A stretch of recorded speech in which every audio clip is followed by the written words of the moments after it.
Hi everybody, it's DRK here and you are watching a new format of this channel, the Skyrim builds. The first build in this series is the Death Knight. This build is inspired by the Undertaker, one of my favorite wrestlers and a pro wrestling legend. That being said, let's get started. Backstory. The Death Knight was a brave Nord warrior who died during the Dragon War in the Merethic era. Some necromancers brought him back to life through a dark ritual willing to use him. However, the pride of a once mighty dragon slayer prevented him from submitting to his summoners and managed to break the bond he had with them. The necromancers had no chance against the fury of the warrior and were killed one after another. Now the Death Knight wanders the lands of Skyrim on his ghostly steed, followed by an army of corpses, killing anyone who stands in front of them. His purpose is to take revenge on the cult of necromancers and find out why he was brought back to life. Race, Standing Stone and Stats. The Death Knight is a Nord and possesses the power of the Lord Stone. The distribution of its stats is even until he reaches 200 points of magicka. After that, the stats distribution becomes 50% between health and stamina. This build uses magic, but fights using two-handed weapons. If you need more magicka, you can assign 2 points to stamina and health for each point assigned to magicka. Perks. The tactic used by the Death Knight is quite straightforward. Before a battle, he summons his undead creatures. If it's necessary, he uses spells of the School of Illusion such as Fear and Fury so that he always has the numbers gain on the battlefield and then throw himself into the fray brandishing his big weapon. For this reason I suggest investing perks in two-handed weapons, heavy armor and block in early game. Two-handed weapons are the main source of damage, so in this skill tree take all the perks of Barbarian and continue the central branch until you get Sweep, very useful against groups of enemies. Keep in mind that the Devastating Blow perk will increase the damage of power attacks but at the same time give you the ability to decapitate the enemy, making it impossible to reanimate, so be careful when you kill an enemy you intend to use as a dead thrall. This build does not use crafting skills. Heavy armor is therefore the only protection against enemy weapons. To reach the armor cap, take all the Juggernaut perks and unlock the whole branch on the right. The block skill is not suitable for users of two-handed weapons, but by unlocking quick reflexes, it will be extremely easy to avoid the power attacks of the opponents and to counterattack. The conjuration spells are used to summon your undead allies. For this reason, unlock the right branch up to Master Conjuration in the central branch in order to unlock Necromancy that increases the duration of the revive spells. The Dark Souls perk gives 100 additional life points to your undead, and finally Twin Souls, which allows you to summon 2 creatures at the same time. The Death Knight is able to strike fear into even the bravest warriors.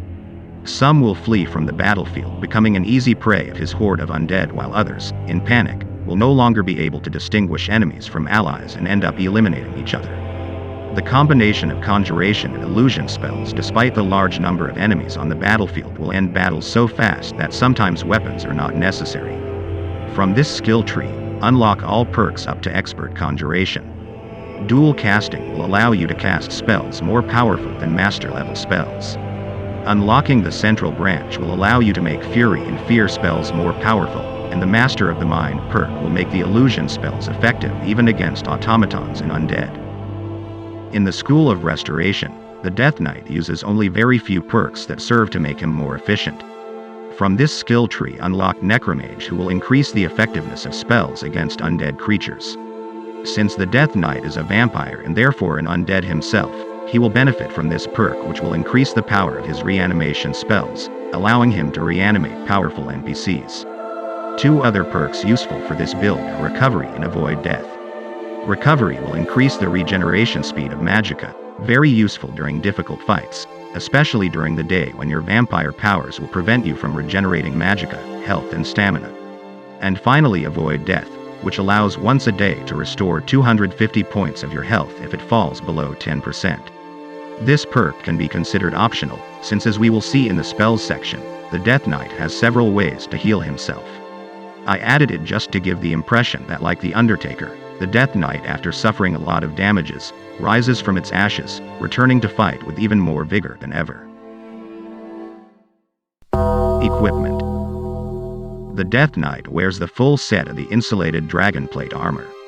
Introduced with the Anniversary Edition, there is an enchanted version available as a reward by completing the quest Bones for a Crow that will be assigned to you by talking to an innkeeper.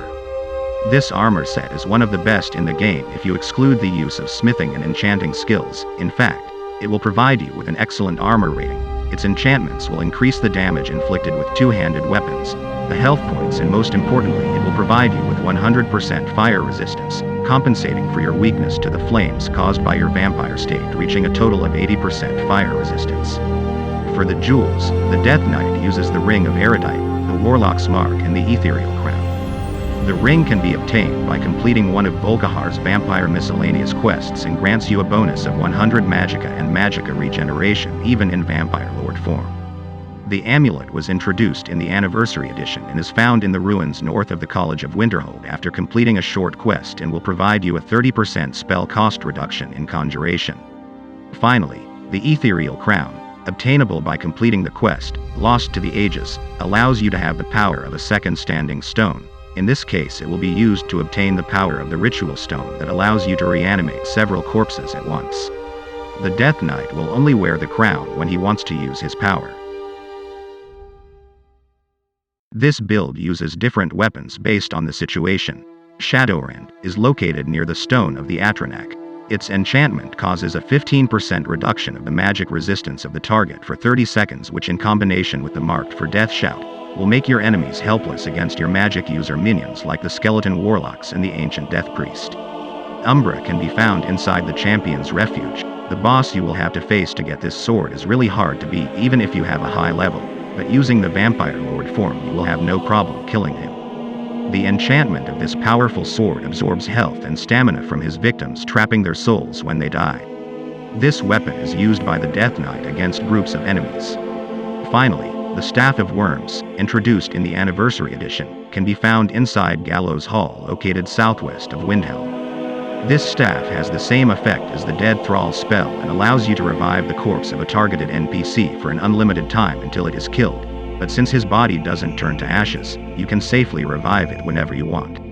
Using this staff in combination with the Bloodworm Helm, also located inside Gallows Hall, and the Necromage perk, will maximize his effectiveness, managing to bring back to life very powerful NPCs, even the Arch-Curate Verther.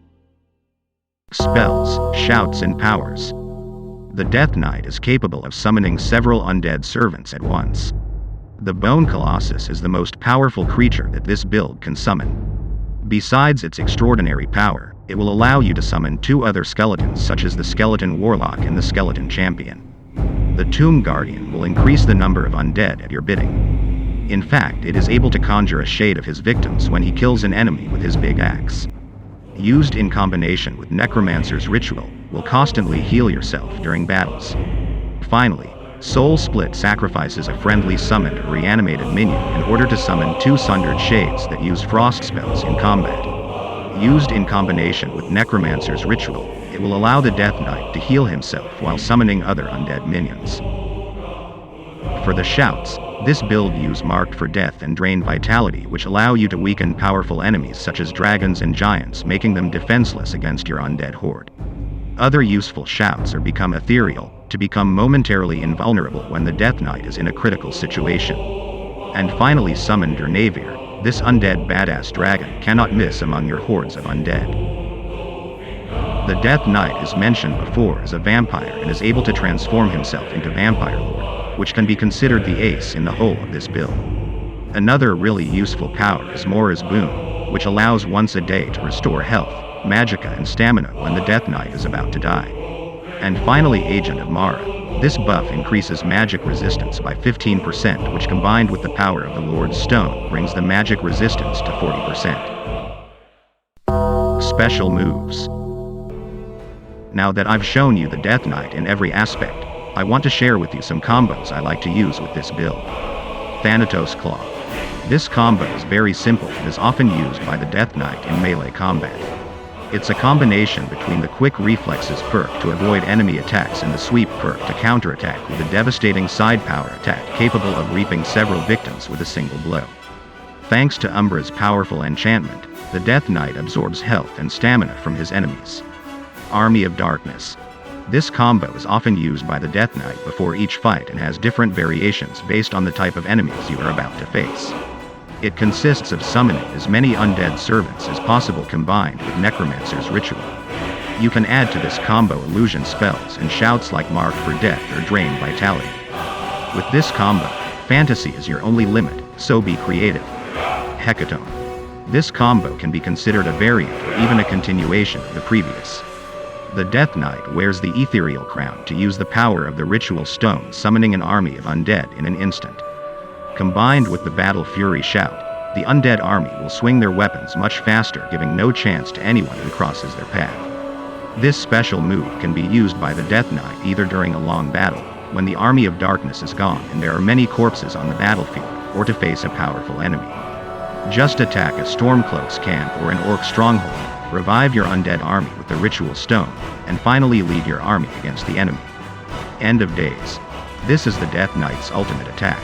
He uses the power of the Oriel's bow to darken the sky, summons the mighty Durnvir from the Soul Cairn, or unleashes a storm with the Storm Call shout, and finally he transforms into Vampire Lord. And that's it. If you liked the video, don't forget to leave a like and subscribe to the channel if you haven't already done it in order to support my work. Thanks for watching and see you soon.